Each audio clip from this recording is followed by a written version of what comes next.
हमारे चैनल में आपका स्वागत है। आज हम NCERT संतूर 5 पुस्तक का अध्याय 2 सीखेंगे। चलिए शुरू करते हैं। तो चलिए कहानी में चलते हैं। सोचिए, गर्मी की एक बड़ी ही शांत सी दोपहर है और हमारा मेन कैरेक्टर गोपी अपने बरामदे में बैठा बड़े आराम से किताब पढ़ रहा है। आप जानते हैं, माहौल एकदम शांत था, लेकिन ये शांति ज्यादा देर तक टिकने वाली नहीं थी।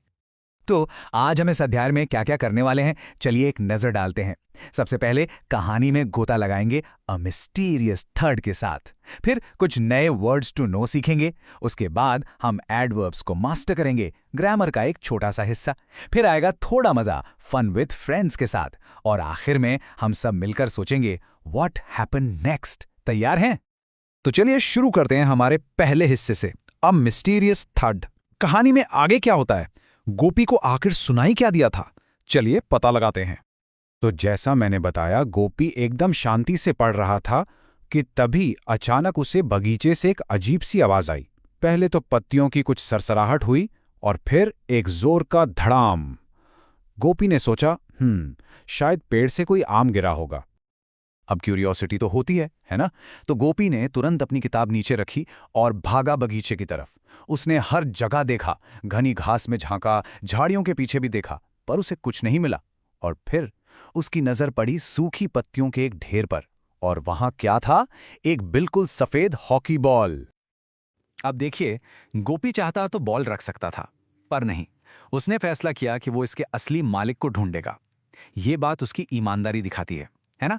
तो शाम को वो बॉल लेकर सीधा पास वाले प्लेग्राउंड में गया, जहां उसके सारे दोस्त हॉकी खेलने के लिए जमा होते थे।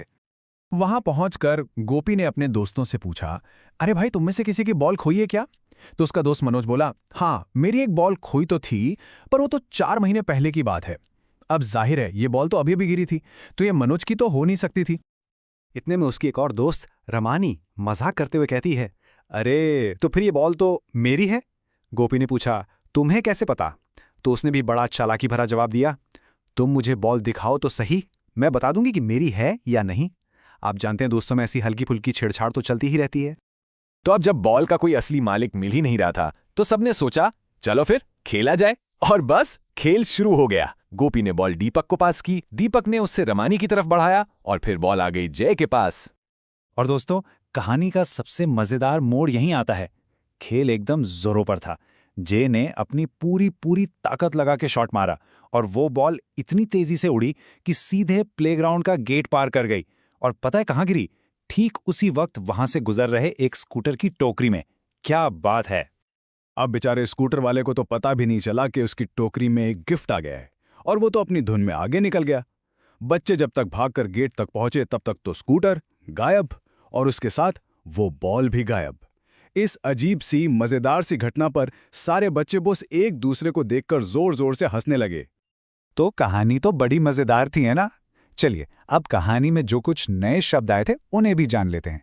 इससे हमारी वोकैबुलरी और भी अच्छी हो जाएगी। तो हमारा पहला शब्द है रसल। इसका मतलब होता है सरसराहट। जैसे हवा चलने पर सूखी पत्तियां हिलती है ना, वैसी हल्की खड़खड़ाहट वाली आवाज। याद है, यही वो पहली आवाज थी जो गोपी ने सुनी थी। अगला शब्द है ड्रिबल।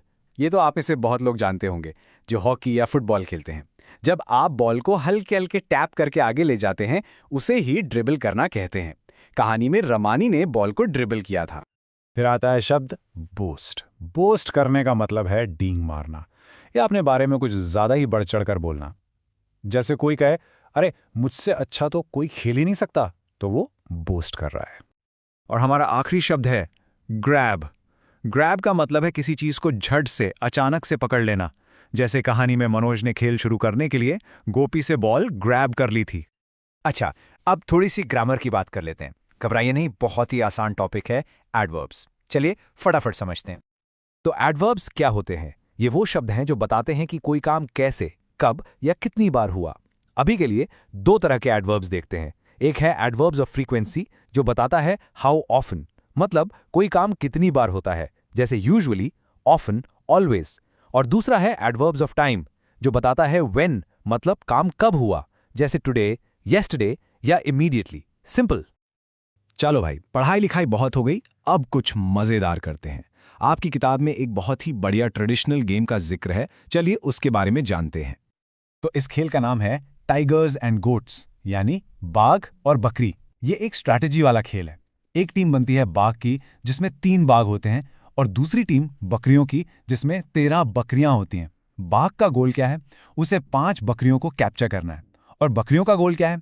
उन्हें मिलकर तीनों बाघों को ऐसे घेर लेना है कि वो हिल भी ना सके। ये सच में दिमाग वाला और बहुत मजेदार खेल है। अपने दोस्तों के साथ इसे जरूर खेलना। तो दोस्तों, हमने कहानी भी पढ़ ली, नए शब्द भी सीख लिए और एक मजेदार खेल के बारे में भी जान लिया। पर एक बात है, कहानी का अंत थोड़ा खुला रह गया, है ना? वो बॉल कहाँ गई? बस इसी से जुड़ा एक सवाल है मेरे पास आपके लिए। अब आप जरा अपनी इमेजिनेशन को दौड़ाइए और सोचिए उस हॉकी बॉल का आगे क्या हुआ होगा जो स्कूटर के साथ चली गई थी। वो बॉल कहाँ पहुंची होगी, उसे कौन ढूंढेगा, और फिर उस बॉल के साथ क्या होगा? इस कहानी को अपने दिमाग में आगे बढ़ाइए, सोचिए जरा। तो आखिर में हम क्या समझे? ये कहानी सिर्फ एक खोई हुई बॉल के बारे में नहीं थी। नहीं, ये कहानी थी दोस्ती के बारे में, ईमानदारी के बारे में और उन छोटे छोटे मजेदार पलों के बारे में जो हम दोस्तों के साथ बिताते हैं। वो बॉल तो चली गई, लेकिन जाते जाते उन दोस्तों को एक ऐसी याद दे गई जिसे सोचकर वो हमेशा हंसेंगे। और शायद यही इस कहानी की सबसे खूबसूरत बात है।